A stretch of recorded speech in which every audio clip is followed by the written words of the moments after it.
मेरे अजीजों, ये जलसे जुलूस आपकी दरसगाह है। आप यहां पर बैठने के बाद आप अपने आप को ये समझ लीजिए कि हम इस वक्त हुजूर के दीन के तालिब हैं।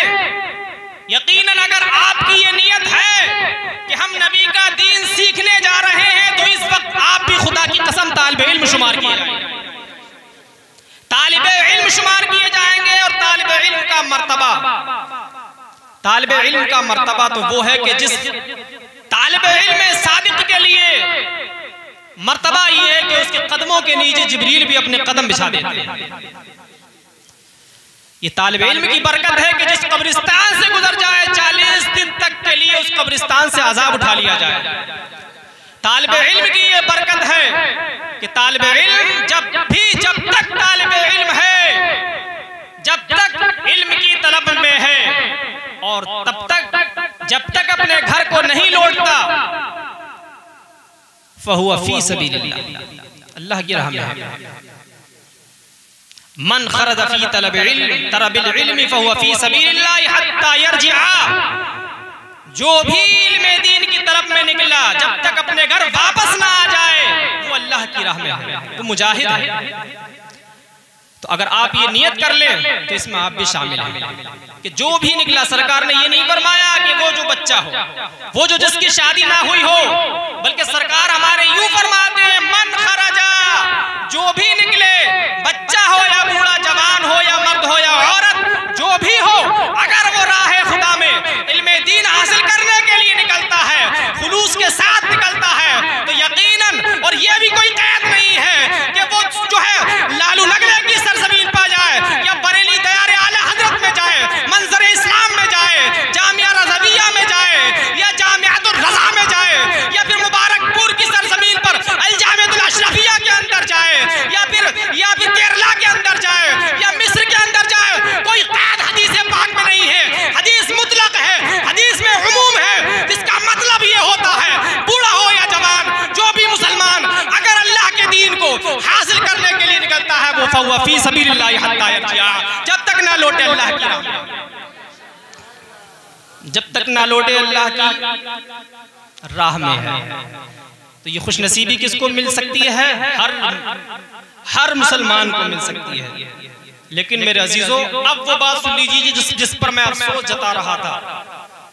अफसोस ये है कि सुनने में ये आता है कि लोग सुनने नहीं आए हैं बल्कि यहाँ पर हंसने के लिए, सुनने नहीं आए, सुनने नहीं आए बल्कि हंसने के लिए आए। हंसेंगे, दिल लगाएंगे और उसके बाद घर वापस चले जाएंगे। बताइए कितने अफसोस की बात। और आज का ये माहौल है या नहीं? सच्चे दिल से बताओ मेरे अजीजों, क्या आज का ये माहौल है नहीं है? सबको नहीं कह रहा हूं, कुछ चेहरे तो मेरे सामने ऐसे भी हैं जो मैं देख रहा हूं कि वाकईतन उनके चेहरों से खुलूस जाहिर हो रहा है। ऐसे भी हैं आप लोगों में, ऐसा नहीं है कि सब, तो बहुत कम रह गए, पीछे के लोग चले भी बहुत।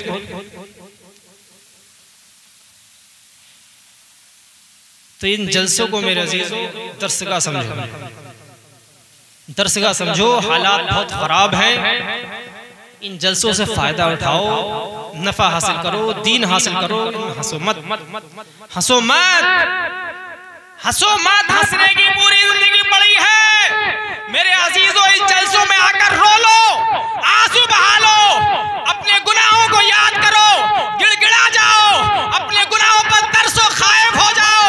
उस बारगाह में पहुंचने से कबल, जिस बारगाह में पहुंचने के बाद बीवी भी, माँ भी अपने बेटों को भूल जाएगी, हर दूध पिलाने वाली अपने बेटों को छोड़ जाएगी और दूर भाग जाएगी।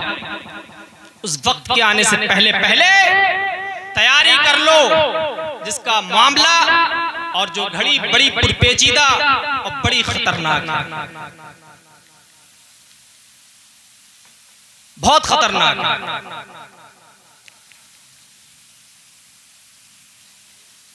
दुरूद पाक पढ़ लीजिए, अल्लाहुम्मा सल्ली व सल्लिम व बारिक अलैहि सलातु व सलामुन अलैका या रसूलल्लाह सल्लल्लाहु तआला अलैहि वसल्लम। और दूसरी तकलीफ ये होती है कौम के लोगों से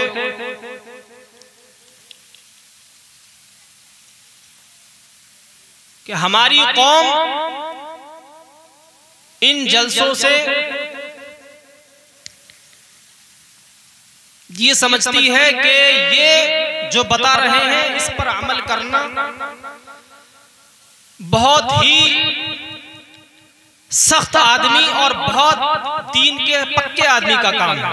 इन बातों पर अमल करना हमारी बस की बात नहीं, हम इसके अहल नहीं है। हम इसके अहल नहीं है कि हम 5 टाइम की नमाजों की पाबंदी कर सके, अपने मालों को पाक करें, चेहरों पर दाढ़ियां रखें और सच बोले, बुरी बदी गीबत झूठ इन बातों से दूर हो जाएं, बिल्कुल छोड़ दें। ये हमारी बस की बात नहीं, ये तो अच्छों के काम है, सच्चों के काम है, अल्लाह वालों के काम है। ये बहुत बुरी सोच है, ये शैतानी फिक्र है। अरे ये बताइए कि जो लोग नमाजों की पाबंदी करते हैं, रमजान मुबारक के रोजे रखते हैं, अपने मालों की ज़कात देते हैं, खेतियों को पाक करते हैं, क्या वो लोग आसमान से उतरे हैं डायरेक्ट? वो क्या आसमानों से उतरे हैं? ये वो वहीं पैदा होते ही इस काबिल हो गए थे?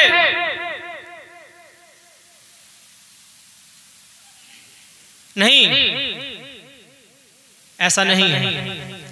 वो भी तुम्हारे दरमियान रहकर, तुम्हारी सफों में खड़े होकर, तुम्हारे कांधों से कांधे मिलाकर जिंदगी गुजारते हैं। जो तुम खाते हो वो खाते हैं, जो तुम पहनते हो वो भी पहनते हैं, जैसा तुम चलते हो वो भी चलते हैं। और तुम्हारी सोचें और उनकी सोचें एक जैसी हैं, तुम्हारी नमाजें उनकी नमाजें एक जैसी हैं। जो उनका कुरान है तुम्हारा कुरान है, जो तरीका नमाज उनका है वही तुम्हारा है, जो रोजे उन पर फर्ज हुए वही तुम पर फर्ज हुए हैं। फर्क यह है कि उनके दिलों में ऐसी महफिलों में बैठने से परवरदिगार आलम का खौफ पैदा हो जाता है, अल्लाह का सच्चा डर पैदा हो जाता है, नबी की सच्ची मोहब्बत पैदा हो जाती है। बुजुर्गों के असलाफ के तरीकों से वो सबक हासिल करके जो है दीन की रस्सी को मजबूती से थाम लेते हैं, वो उस पर गामजन हो जाते हैं, वो आखिरत के लिए तैयार हो जाते हैं। उनको अल्लाह तौफीक गैब से तौफीक अता फरमाता है। और कुछ लोग वो होते हैं जो इन बातों से दूर रह जाते हैं और वो बिल्कुल जो है गाफिल बन जाते हैं। जी आप तो ये इम्तियाज मत पैदा करो, तुम और वो लोग जो इस राह के मुसाफिर हैं, नमाजों के पाबंद हैं, अच्छी बातों के पाबंद हैं और जो शरीयत इस्लामिया पर जो है पाबंदी से कायम है, वो और तुम एक ही हो। उनके कांधों से कांधे मिलाकर अच्छी बातों में साथ दो, बुरी बातों को छोड़ो। झूठ, किज़्ब, चोरी, बेहयाशी, फहाशी, अय्याशी, मक्कारी, दगाबाजी, इन तमाम बातों से दूर हो जाओ। ये सब आपके लिए बहुत नुकसानदेह चीजें हैं, आपके लिए बहुत नुकसानदेह चीजें हैं। कब्र में भी रोना है और कब्र में रोना ही बस नहीं बल्कि आखिरत का 50,000 साल का वो वक्त है, 50,000 साल का दिन है, बड़ा कर्रा गुजरेगा, बहुत कर्रा गुजरेगा मेरे अजीजों।